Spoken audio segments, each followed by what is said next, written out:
بسم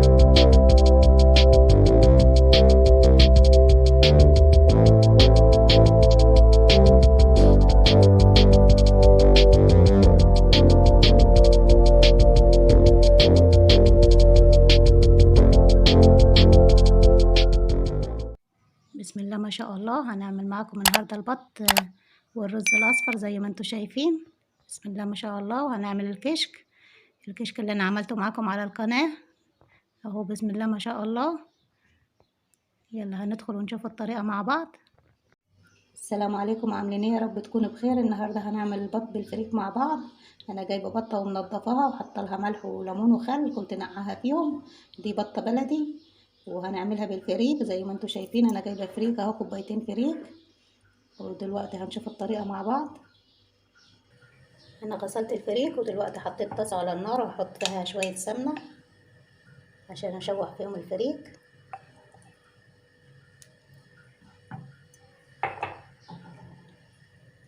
دلوقتي هحطه.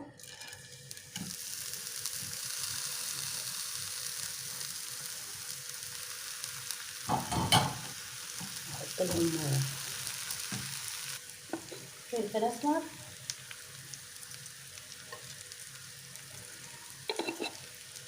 واحط شويه ملح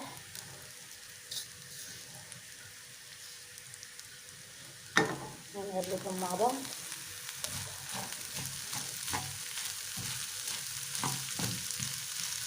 مش هحط بصل، انا عايزاها خفيفه، مش هحط لها بصل.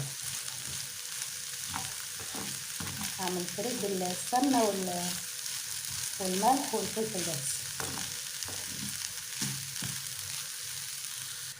دلوقتي شوحنا اهو الفريك. دلوقتي هحط شويه ميه، شويه صغيرين خالص.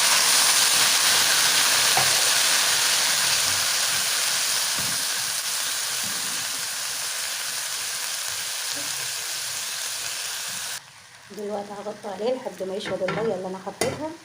ممكن تحشي بيه على طول من غير ما تحط له الميه، بس انا بحب احط له شويه ميه. هغطي عليه، هسيبه يشرب الميه اللي انا حطيتها وبعد كده هطفي عليه. دلوقتي خلاص بعد ما شرب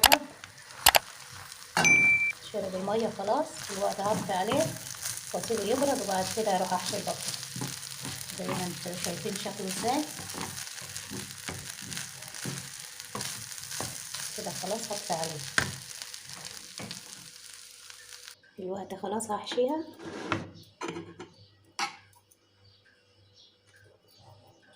لو انت عايزه تحطي توابل تاني على الفريك او عايزه تحطي لها بصل تشوحي معاها بصل عادي، يعني كل واحد براحته.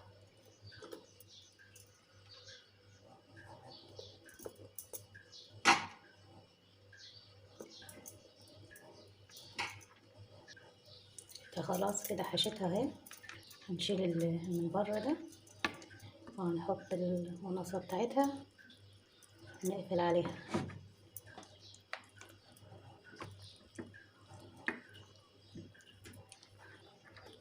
التانية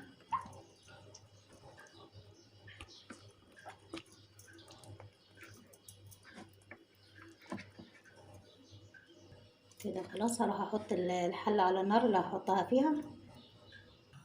دلوقتي حطينا حلة على النار، هنحط فيها معلقة سمنة زي ما انتوا شايفين. هنجيب معلقة توم عشان نشوح فيهم البطة.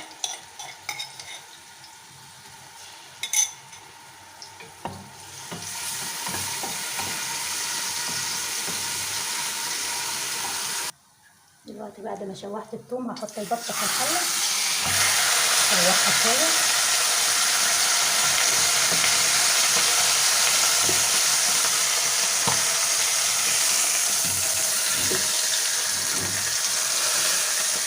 شوية الثوم.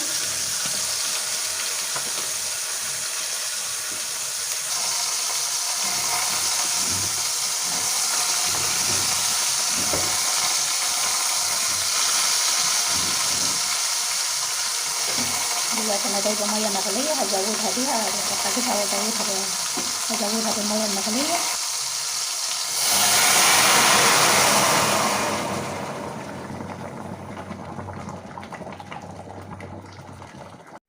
دلوقتي هحط لها التوابل بتاعتها زي ما انتوا شايفين، بصل وجزر ولورا وفلفل اسمر والسبع بهارات، هحطهم معاهم وهسيبها كده، هغطي عليها واسيبها تستوي واروح اعمل شويه رز. انا هعمل رز اصفر، رز بسمتي، وهروح اعمله دلوقتي.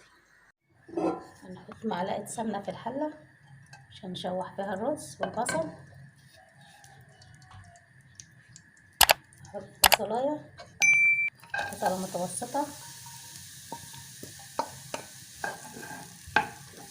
هقلب فيها لحد ما تدبل.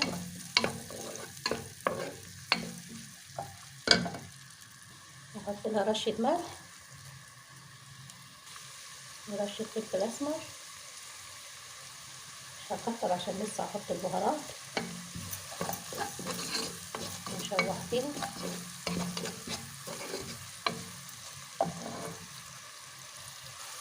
هسيب البصله تدبل واروح اغسل الرز. كده البصله خلاص دبلت، انا غسلت الرز لحد الميه بتاعته ما بقت شفافه، نزل منه كل الحاجات اللي فيه. هحط الرز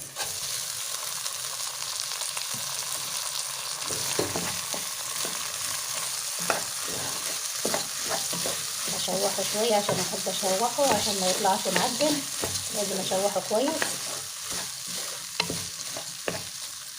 دلوقتي خلاص بعد ما شوحنا الرز هننزل بشويه كاري وشويه فلفل اسمر. انا حطيت الفلفل الاسمر، كركم وكاري والسبع بهارات، وهحط رشه قرفه صغيره خالص.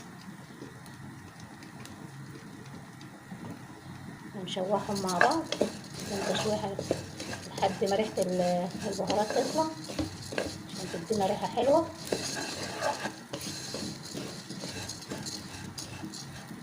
مش هنكتر البهارات عشان احنا حاطين بهارات في الشوربه، وانا هزوده من الشوربه بتاعه البطه عشان ما تبقاش البهارات كتير عليها.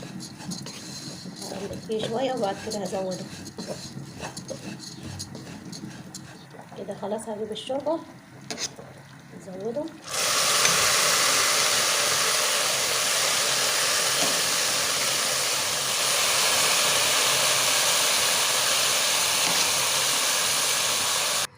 احط شويه ملح صغيرين عشان الشوربه فيها ملح. كده خلاص هغطي عليه، الميه غطيته بس. دلوقتي هحط الملح للبطه عشان انا ما حطيت لهاش ملح، انا احب احط لها الملح قبل ما تستوي عشان ما تاخدش وقت على النار. سيبنا الرز يستوي على النار وجبنا طبق وفضينا فيه كيس كشك من اللي انا عملته معاكم على القناه. دلوقتي هنحط له الميه او لبن زي ما انت عايزه، وهنحط له معلقتين سكر حسب الكميه اللي تحبيها، وهنقلبهم مع بعض. ندوب السكر فيهم، لو عايزينه خفيف عن كده هنحط شويه ميه تاني. كل سنه وانتم طيبين.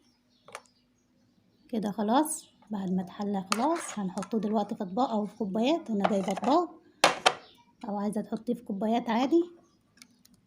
نفضي شويه كده.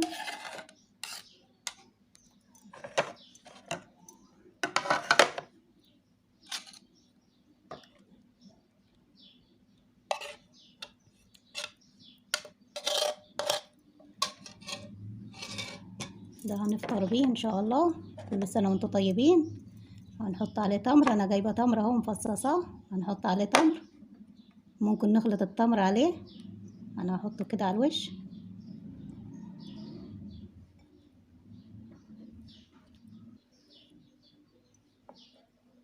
كده بالشكل ده. نحط على التاني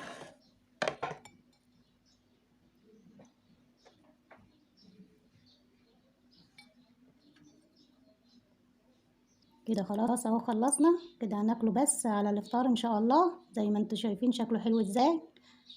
هروح احطه في التلاجة لحد ما يأذن المغرب ان شاء الله. كل سنة وانتم طيبين. ونروح نشوف الرز. زي ما انتم شايفين الرز بتاعنا اهو خلاص استوى، بسم الله ما شاء الله عليه اهو. دلوقتي خلاص هطفي عليه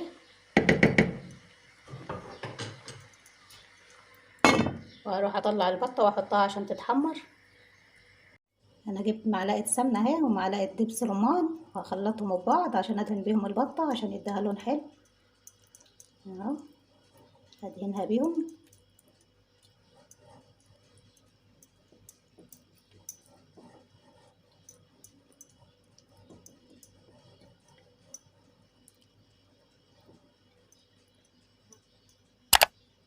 اروح دلوقتي ادخلها الفرن.